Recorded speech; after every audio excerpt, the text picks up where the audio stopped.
I was telling everybody like, hey, drive for dollars. This is, and I had a few case studies on deals I've done and how good, like these have been my best deals that I've done from this strategy.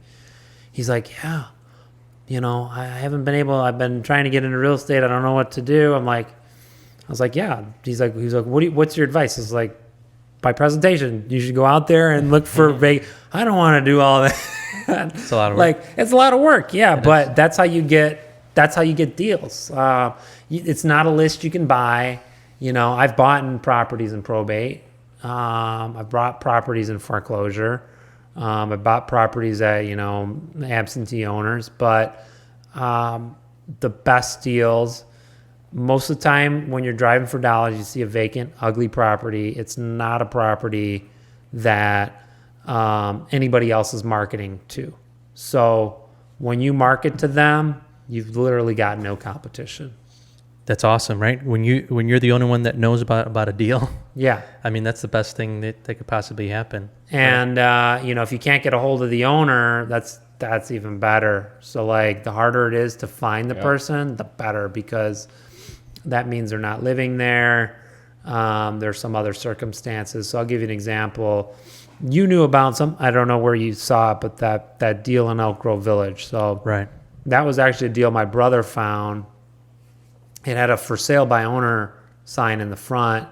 And, my brother calls the number and the number's disconnected. So what does that tell you? That tells you they couldn't afford to pay their phone bill. So now we're really going after this deal because they can't afford to pay their phone bill. Talk about a motivated seller. Yeah. Right. They need the money. And yeah, they were a few weeks away from losing it to back taxes too. And the property was condemned by the health department of Elk Grove Village. The property smelled so bad. You'd walk in there, you'd be in there for 5 minutes. You'd walk out, you'd be driving home and you'd be like, man, what's that smell? It's just you, like the stench from the house penetrated your clothes, your hair, your beard. Is just disgusting. Yeah. And, but that's the uglier the property, man. Oh my gosh, the better the deal you're going to get. Yeah. So, and I remember I was doing a case study one time about this property, and I still don't know who this investor was to this day. Cause it was kind of like a go-to meeting sort of thing. And somebody's like, yeah, I saw that house, but I was so scared.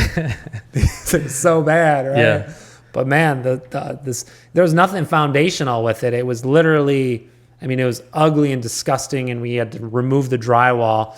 So you went down to the studs? Yeah, we went down to the studs, but the electrical was good. The plumbing was good. Oh, okay. So just some drywall. Yeah, it was drywall. So the lady was a championship cockatoo breeder, which is like birds. So unlike, so like the good thing is about your feet, because we were talking about you have a fish addiction or a marine tank addiction. She had a cockatoo addiction. But these things were flying around the house. Yeah. Like, not when we got there, because the health department shut her down. But you'd open up drawers in the house, and there'd be, like, bird eggs in there. Wow. There's, like, pecks on, so these birds were literally, like, living in there. Like, have you ever been to the zoo and you go into, the bird house? Yeah, we were just there a couple of weeks ago, yeah. Like, birds can crap on you and stuff. I remember, these birds were just crapping everywhere. It was just disgusting. So the health department comes in, takes out the birds. This lady goes into a retirement home sort of thing, but the health department left the bird seed in there. So what does that leave? That's food for mice, right? Mice and rats and all that. So then it had a big mice problem. Wow. And, the mice don't like being cold. So when it get really cold outside, what would happen? It was literally almost like a plague from a movie. So if it'd get below zero, the neighbors hated this house. So there'd be literally hordes of mice. I'm talking neighbors say it would be 100 mice would swarm into their house because they just got too damn cold in this house.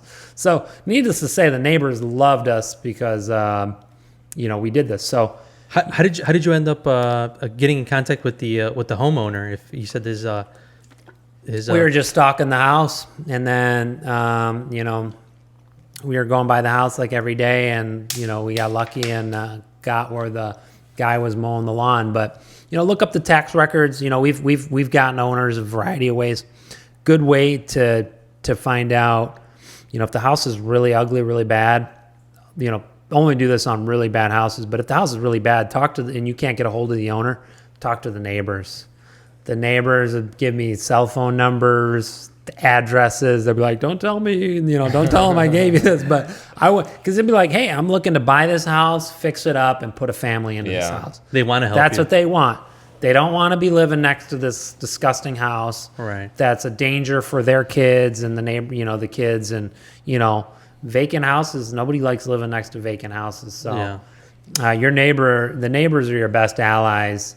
But that's literally the best strategy to find off-market deals. Again, it's work, but you can pay people to locate these properties for you. Right. You don't have to do it yourself if you want to. I've outsourced it. You can outsource it, so it's not a thing. I would say you do it yourself, at least starting out, so then you know how to outsource it. So. Yeah. So